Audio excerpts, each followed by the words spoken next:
Se llama Carlos Ulanowski, pero para todos en el medio es Ula, simplemente. Dado que creó su primera revista a los 15 años, es fácil pensar que no debe haber habido un momento consciente en su vida en el cual no haya querido ser periodista. Trabajó en algunos medios legendarios antes de la dictadura. Durante la dictadura le tocó un exilio. Desde que volvió, obviamente ha trabajado en todos lados prácticamente. Ha sido uno de los cofundadores de una escuela de periodismo que se llama TEA, Taller, Escuela, Agencia.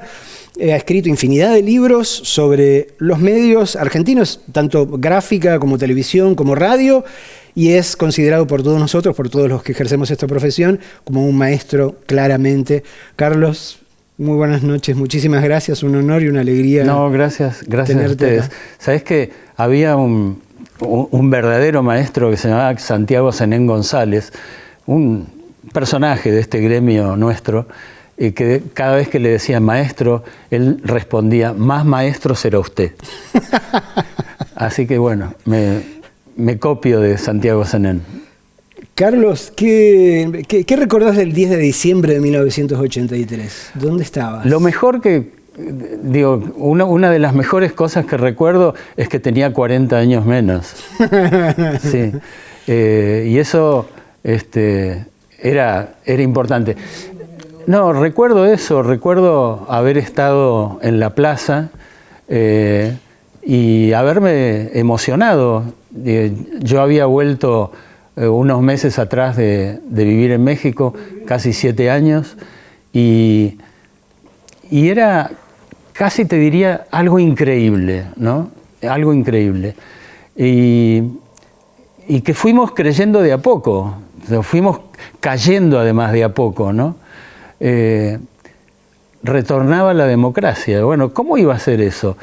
Y en un principio todo lo que ocurría era con los militares respirándote en la nuca, ¿no?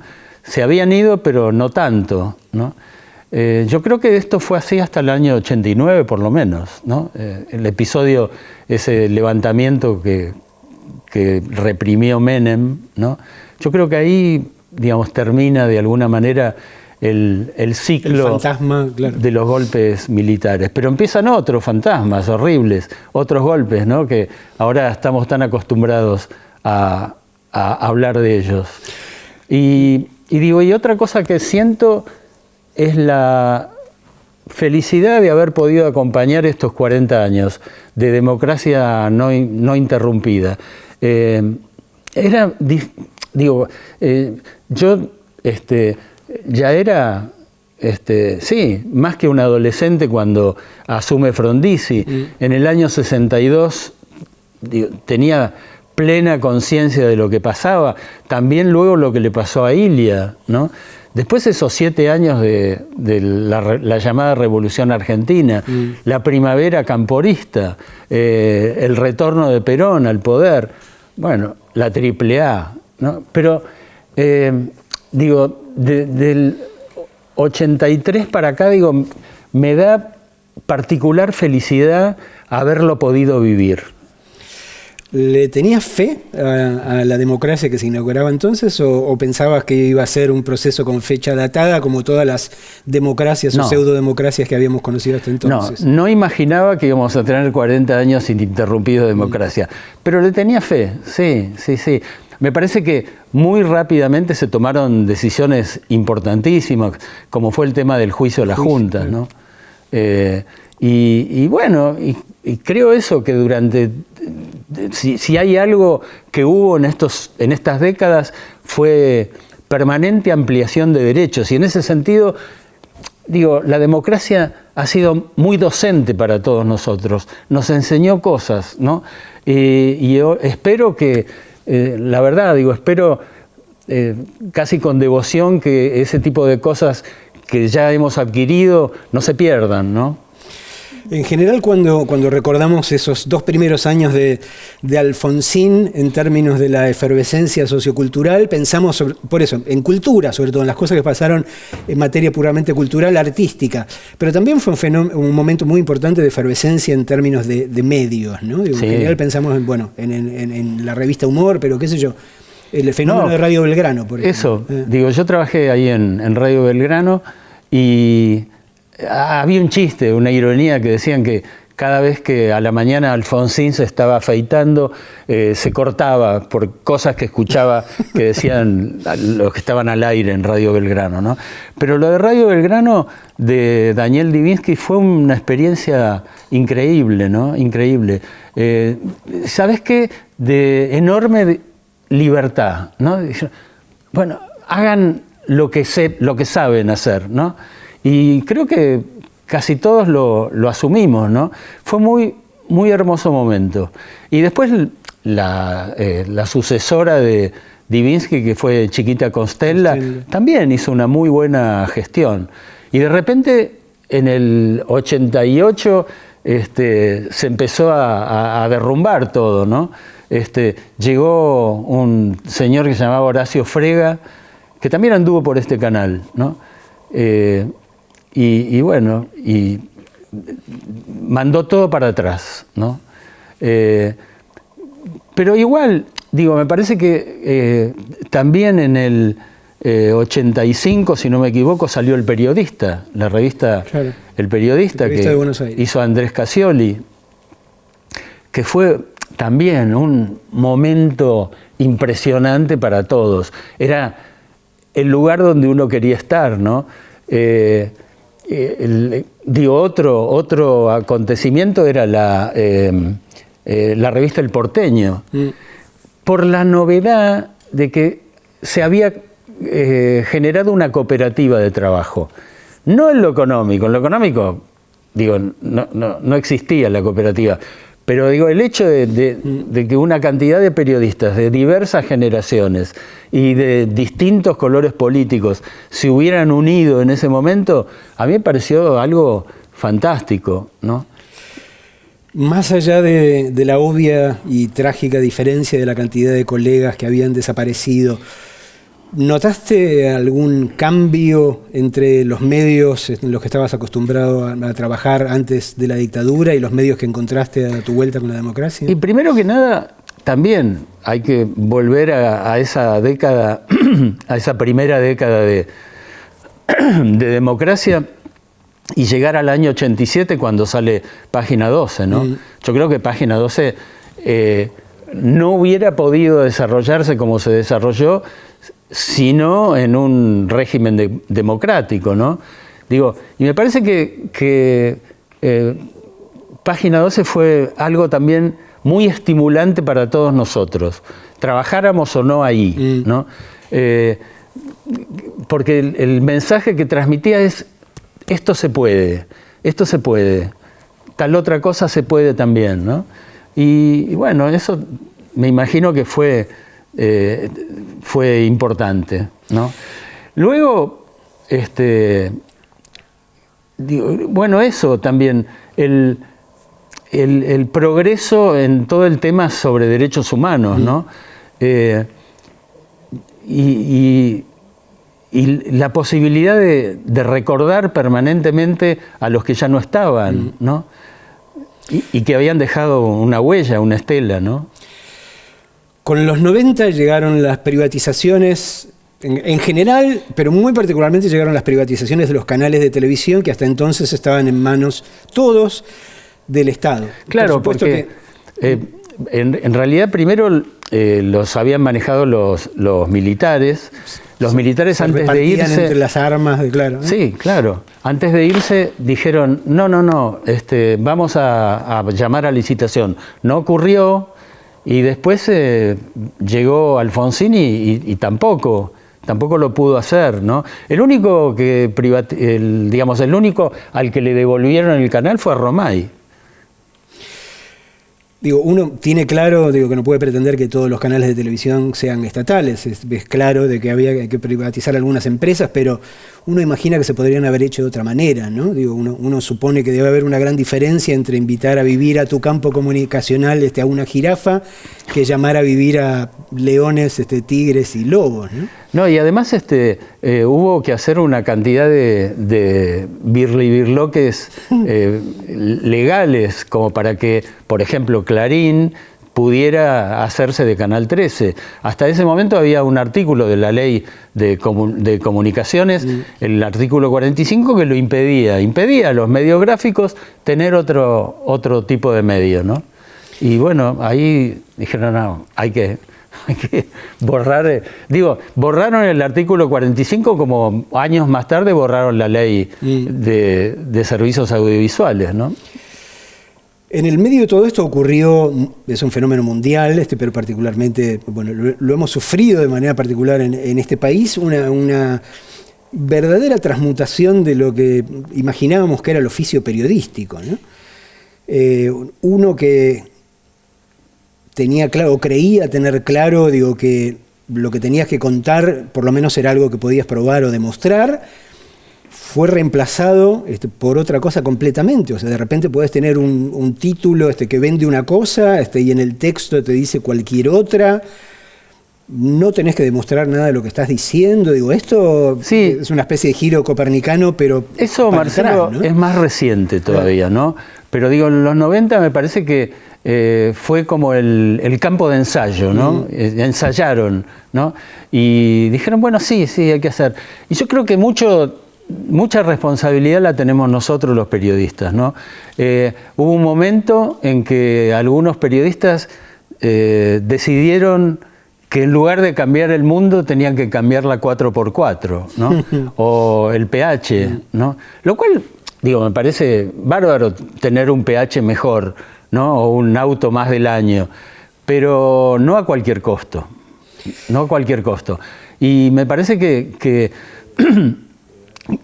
también ese fenómeno en los 90, el prestigio en las encuestas, ¿no? El prestigio de los periodistas era altísimo, muy alto.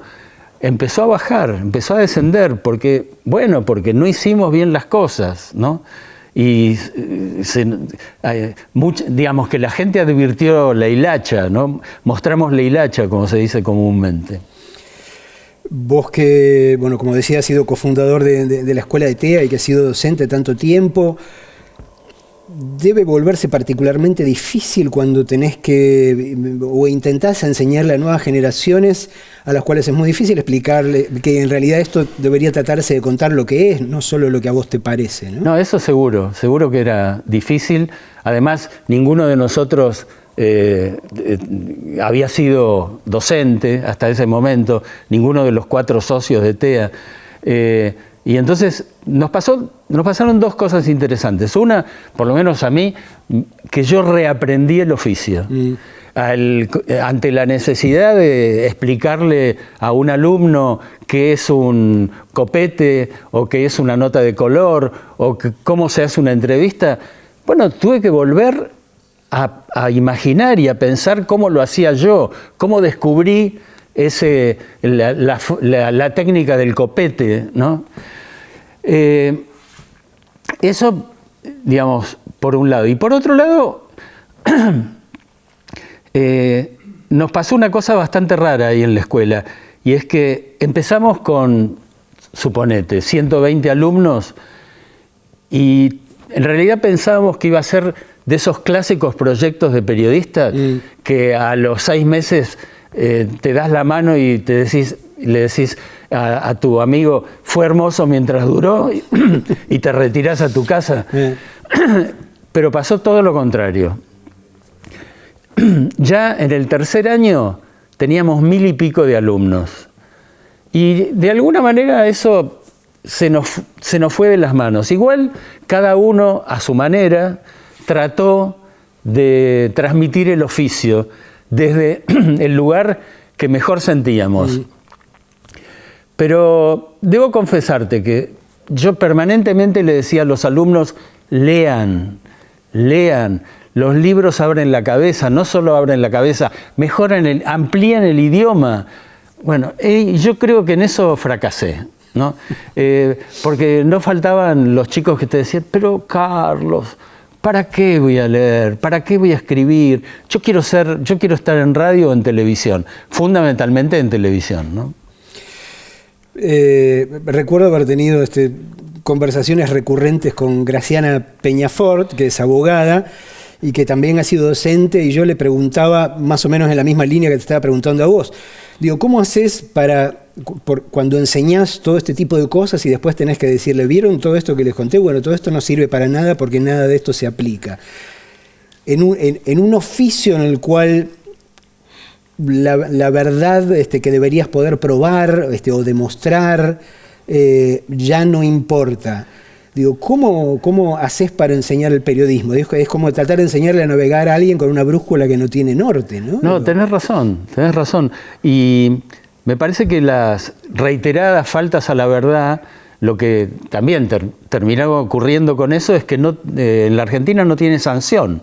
No hay sanción, ni siquiera sanción moral, ¿no? O social, claro. Digo, hay un famoso sketch de un programa cómico que a mí me gustaba mucho, el programa que hacía Corol, ¿no? Había una mesa redonda, un panel, y el sketch se llamaba Hablemos sin saber, ¿no? Sí, y después también está el famoso sketch de Capusotto, que lo pueden buscar, que decía, vas a decir lo que yo quiero que digas, ¿no? Y bueno, y eso se fue agravando.